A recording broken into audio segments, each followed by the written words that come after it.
Hello everybody and welcome to another cool YouTube video. In this video we deal with the CIFAR10 TensorFlow dataset. So we are dealing with the neural networks in this tutorial and image classification using CIFAR10 dataset. So what is CIFAR10 dataset? How you can train a model?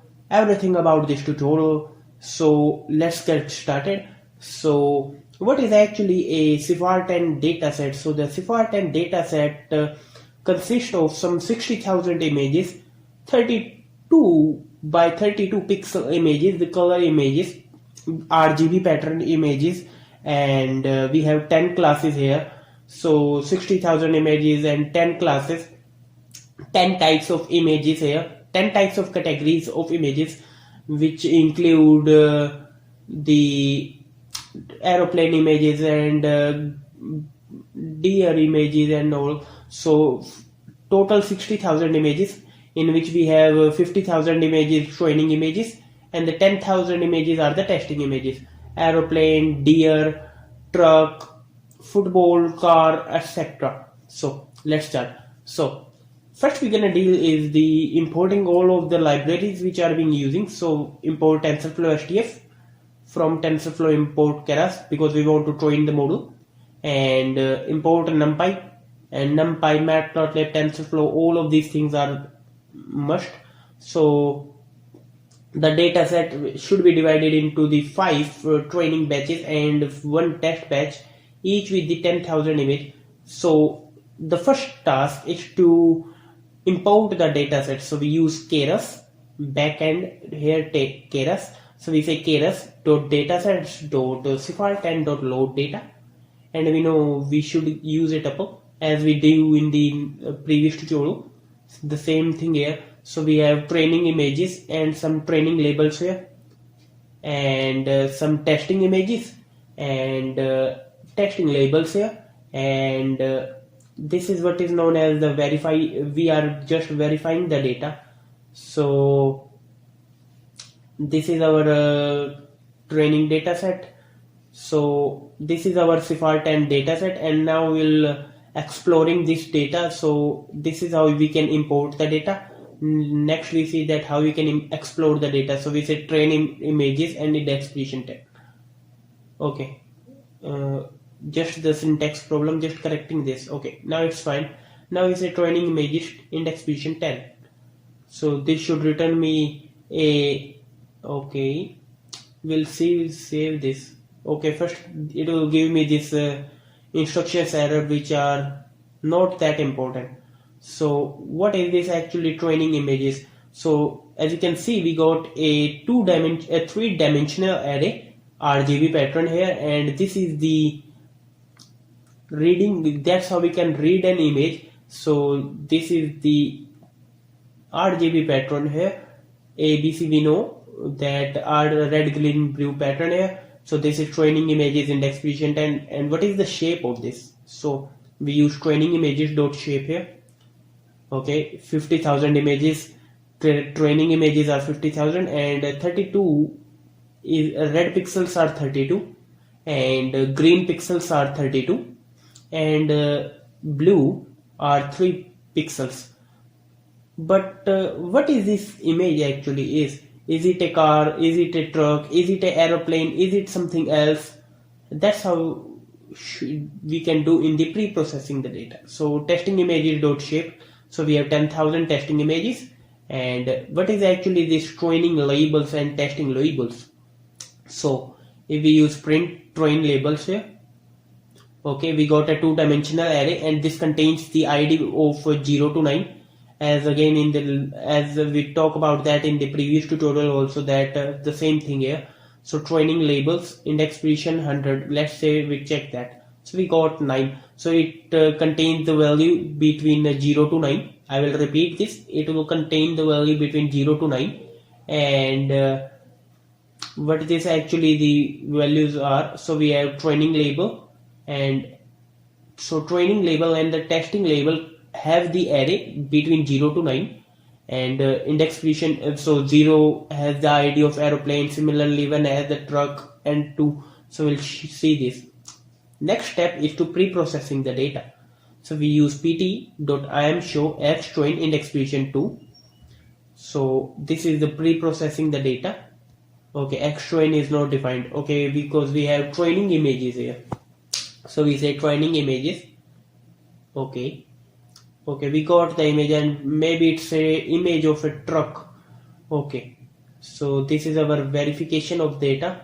So okay, this is the image of a truck, and we display the class name of each image below here. So we say pt.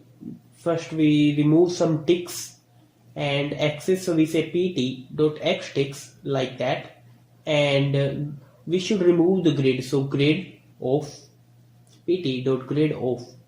Okay, and we also remove the axis because we are dealing with the images, so we remove the axis here, just like that. The simple functions of matplotlib. Okay, index position 0. What is this actually? We don't know, but we can predict using neural network. It's really hard to predict what is this actually. Maybe it's a frog or something else. Okay, okay. This image is something looking to me a red car. So red pixels are in greater size as compared to green and blue. Okay, so this is simply pre-processing the data, and now we will verifying the data. So images is equal to aeroplane, automobile. So we just copy the classes name here. So CIFAR10 has 10 categories images here: aeroplane, automobile, bird, cat, deer, horse, all of this. So we will showing you only the name of all of this, so to verify our data is correct or not. So we will using some subplots here and define the class of each name here. Okay, so aeroplane, automobile, bird, cat, deer, dog, frog, horse, and ship, and truck here. Okay, so these are your 10 categories here, and please don't remember the name of all of this, we just copy the name of here. Okay, and please don't change the order of the images, because aeroplane is at index position 0, automobile is at the index position 10.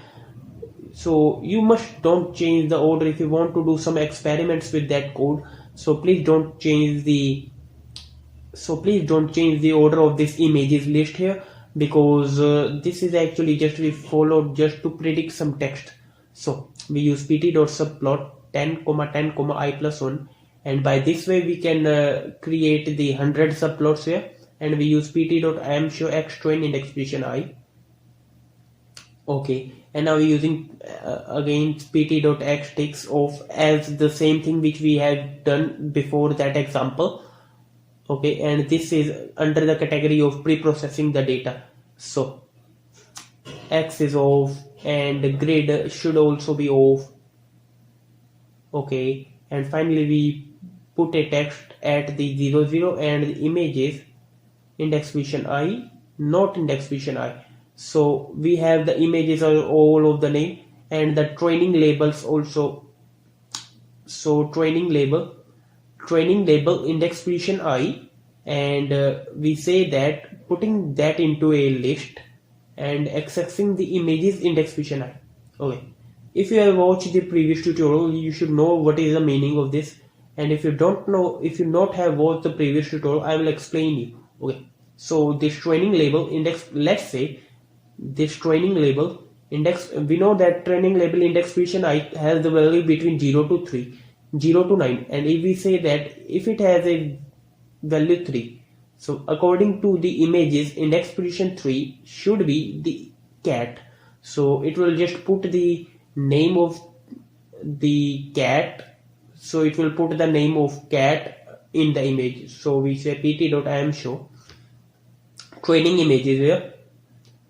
Okay, fine, save your file and run it. Only integer scalar array can be converted into a scalar index. Okay, just because training label index position, because training labels is not a 1D array, it is a two-dimensional array. Okay, so what I am going to do here is just changing, we just set the x-axis label, not just setting the text, we just set the x label here. So x label 0 0 or images training label index vision I. Okay, now it's perfect. Okay, it's almost perfect now. We use index vision I, index vision 0. Okay, we got, so this is our 100 subplots here. We have all of the images and we'll see the text here. So maybe it's a truck image, horse image, helicopter image, car image, deer images, and all of that. So this is the simple step of pre-processing the data. So by that way we can create the hundreds of plots here. If we want to create more than hundreds of plots, we just change the values of subplots and apply a for loop. So this will save our time. Okay, so we use here if we want to create more than 100 subplots, let's say we want to create the 1 to 96, so we can use more subplots here as we have defined this in the previous tutorial. Now we see how to create the model. So now it's time to, first we have to normalize the data before creating the model. So we use training images and the testing images, and we should convert into a numpy array. So we say numpy.array and training images by 255.0, and similarly we do this with the test images also. So why should we use this step? Because we scale these values to a range of 0 to 1 before feeding them to the neural network model. So to do so, we divide the values by 255, and we know neural network has some weights which is in the range of 0 to 1. That's why we divide it by 255.0. Okay, because we know if you have just predict the neural network algorithm, so you know we get the weights which is in the range of 0 to 1. Okay, so now we apply the subplot 3, 3, I plus 1, and for I invent with this. Okay, now we have to create the model, setting the layer. So we use keras here again. So the keras dot sequential, and this time we have to use more than 2-3 layers here. This is the most difficult step. So first we use keras dot layers dot convert 2D. So this is a convolutional 2D layer, and we use the convolutional neural networks. That's why we use convolutional 2D layer. 32, 3, 3, which is a tuple. Activation which we are using is the relu, and the input shape is this. Okay, so so as input, a convolutional neural network takes some tensors of shape, image height, image width, color channels, and they must ignore the batches size here. So if you are new to this dimension, color channels also refers to the RGB pattern here, which is we defining in the input shape. And the next step is a keras.layers.max pulling 2D, which is also a layer. And now we copy the first line and we use one more convolutional 2D layer here, and this time we use 64. And now we use again max pulling 2D here, and now you can see that the output of every convolutional 2D and is a 3D tensor. So this is a 3D tensor which has shape, height, width, channel. So that is our second layer. So we use convolutional 2D, then max pulling 2D layer, then convolutional TD, and then max pulling 2D, and finally we use, okay, now we use model.summary just to predict all the summary of the model. Okay, we got the 9 subplots. Model TensorFlow, okay, sequential spelling error. Just save your file and run it. We just predict the summary of the model here. So this will give me all of the information about my model. Okay, first it gives me some instructions error here, which are not that important. So okay, and now we have, okay, we got these three subplots here, and okay, now you can see that the output of every convolutional 2D layer and the max pooling 2D layer is a 3D tensor of some shape, height, comma width, comma channel. As you can see this, we got 13, 13, 64, 15, 15, 32, 4, 4, 64, 6, 6, 64, and the total parameter here are 56,000 plus. So the number of output channel for each convolutional 2D layer is controlled by the first argument. Now we have to add some dense layers on the top. So till now our model is not completed. So to complete our model, you will feed the last output tensor from the convolutional base of shape 4, 4, 64. So in that case we use some layers here. So keras.layers.flatten, and similarly we use a dense layer, so we use a flatten layer, dense layer, and finally we have to use a one dense layer also. So dense layer take vector as input which are one dimensional, while the current output is a 3D tensor. So first you will learn about this dense layers here. So CIFAR has 10 output classes, so we use a final dense layer with the output 10 and a softmax activation here. Now save your file, and we should run this. Okay, now so this is the complete architecture of our model.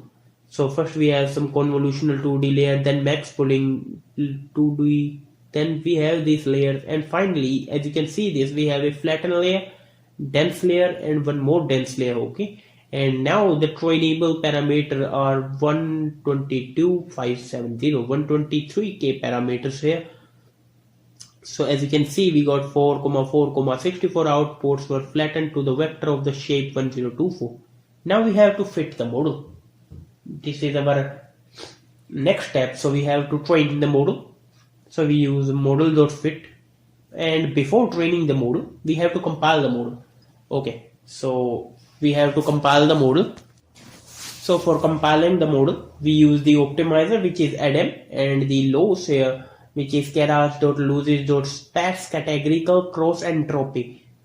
I know that is this confusing name here, but I just also see the name of that from the book. Okay, so keras.losses.sparse categorical cross entropy, the loss this time which we are using.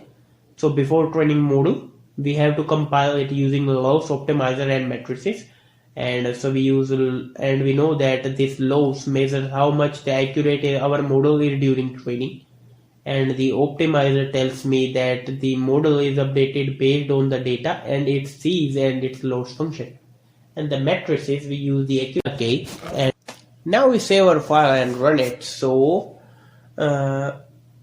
okay, we got the trainable parameter, non-trainable parameter here, and that's how we can compile the model. And after compile the model, now we have to train the model and evaluate the results. So we use model.fit train images and the training label here, and we have to use few more parameter here like the epochs and all. So we use epochs here.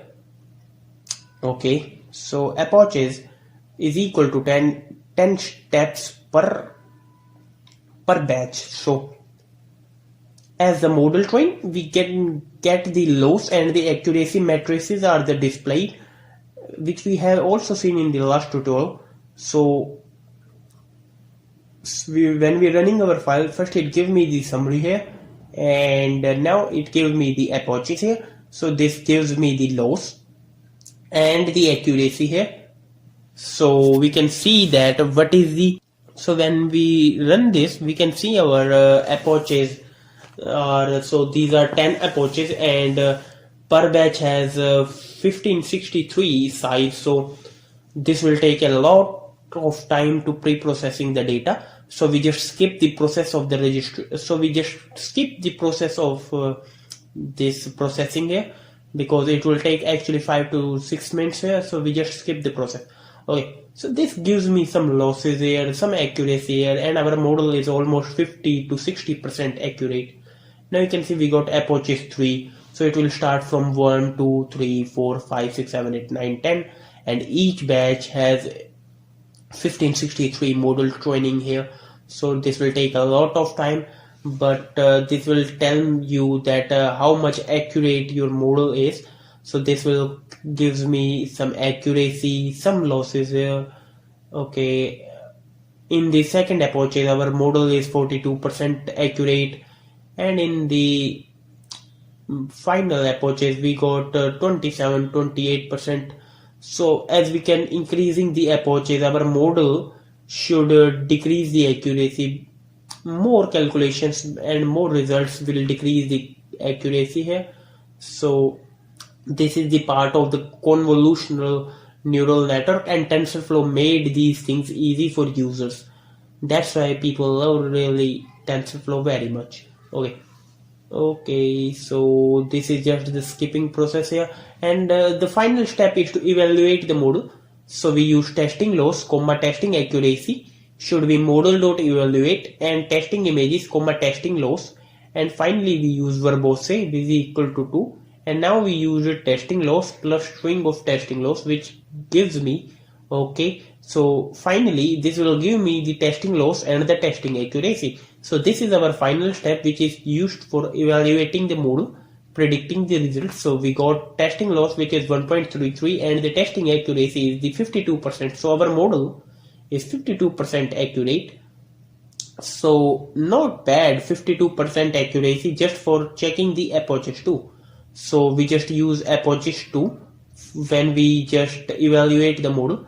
Okay, so here is the quick summary which we have used in this tutorial.